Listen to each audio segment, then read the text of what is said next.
tant to bandaka lingomba la puissance te répète to bandaka kolia chaque jour matembele pe to pesa rango kombo la parole. Le fait que chaque matin on était dans l'église matinale. Lokola tango nyoso to bandaka za bakitsa tongo tozolia liloba na les soirs aussi on mangeait les matembele. Et la poka to les matembele étaient baptisés sous l'appellation de la parole. To komisa ki matembele na kombo ya liloba chaque jour. Yango nde ezalaki lisolo na biso ya mokolo. Et pendant ce temps-là, notre famille n'avait pas de forme. Famille na biso ezalaki ata na elelingiti lolingiti. Mettons-nous d'abord.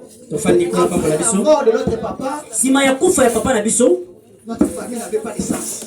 Ibote ezalaki na sensité. Mais à s'attachant à Dieu, mais na kokangama na Nzambe, aujourd'hui, lelo Dieu nous a donné tous une forme. Nzambe apesi biso nyonso Dieu a donné un sens à la vie de chaque personne faisant partie de notre famille. Moko na biso na libota Nzambe apesi biso lolenge. Voilà pourquoi aujourd'hui, je suis dans la joie de prêcher ce thème. Notre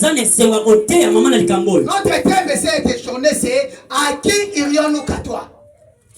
Maman na likambo na biso na premier ya lelo ezali ke na nani toko pusa ne pa na ye. À qui irions-nous qu'à toi? Na nani toko kangaka na yo. Seigneur, je bénis ta parole. Kono na pambuli liloba na yo. La somme de ta parole est la vérité. Bamba debo solo liloba na yo eza solo. Parle-nous, Seigneur. Lobela biso. Nous voulons que tout un chacun puisse être édifié en ces jours. Tolengete moko na biso ndisama na moko na yo. Que Dieu fertilise les cœurs. Yawe nsambe olendisa mitema. Afin que cette bonne parole puisse tomber dans la bonne terre. Salete liloba oye kwena mitema ya malamu. Des fruits. Ebo tambuma. À ton nom nous avons ainsi prié. Amen. Amen. Notre lettre c'est tout dans les livres de Jean chapitre 6 et les versets 67 à 68.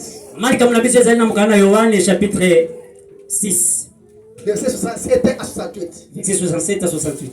C'est l'histoire de Jésus qui était accompagné de ses disciples. Au début du ministère de Jésus-Christ avait 72 disciples. Un jour, c'était un test. Jésus disant à ses disciples, l'heure est venue que vous devez manger mon corps. Que vous devez aussi boire mon sang. Parmi les 72 disciples, 60 ont dit que l'histoire manger le corps et boire le sang. C'est de la magie. Ça devient de la science. Nous ne pouvons plus s'attacher à tel homme. 60 disciples sont partis. 60 Et Jésus-Christ est resté avec 12 disciples. Alléluia. Amen. C'est avec les 12 disciples que Jésus-Christ a gagné, à évangéliser le monde entier. Voilà pourquoi j'aime toujours la mentalité de dire en ce lieu que ce n'est pas le nombre qui compte. Dieu n'a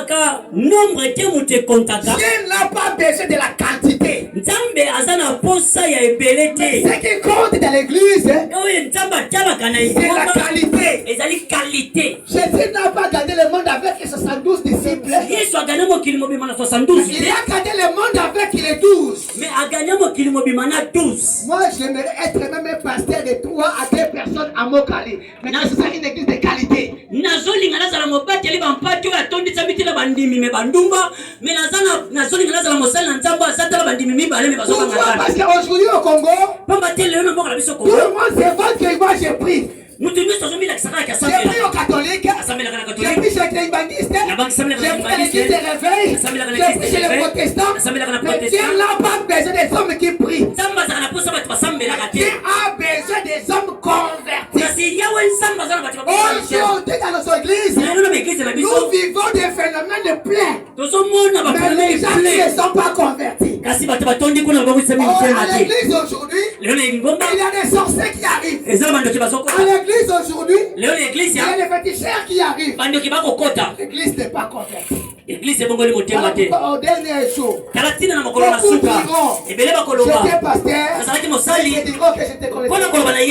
J'étais évangéliste, j'étais diacre, j'étais apôtre, prophète. Dieu ne reconnaîtra plus. J'ai donné la dîme, j'ai donné l'offrande, j'ai soutenu malgré tout cela, na bande ko sunga Dieu misala n'est nzambe pas flatté dans ces choses. olo Ce qui touche le cœur de Dieu, oye simba ka c'est motema na la nzambe repentance, ezali kobongola c'est la motema conversion. ezali C'est kobongwana ça que Dieu veut. yango nde nzambe alingi. Mais une église où on ne prêche pas la repentance, il faut sortir de cette église. soki okoti na lingomba batiaka kobongola mitema te babetaka sete na kokima lisumu te eza eglise mabetika yango Ici à Mokali, lelo na mokali je n'ai pas reçu la mission nayambi mission de te venir crier, recevez le mariage. Ce n'est pas ça que Dieu m'a envoyé ici. Dieu m'a envoyé pour changer de comportement de personnes. nzambe atindinga na mokali mpona bongolisa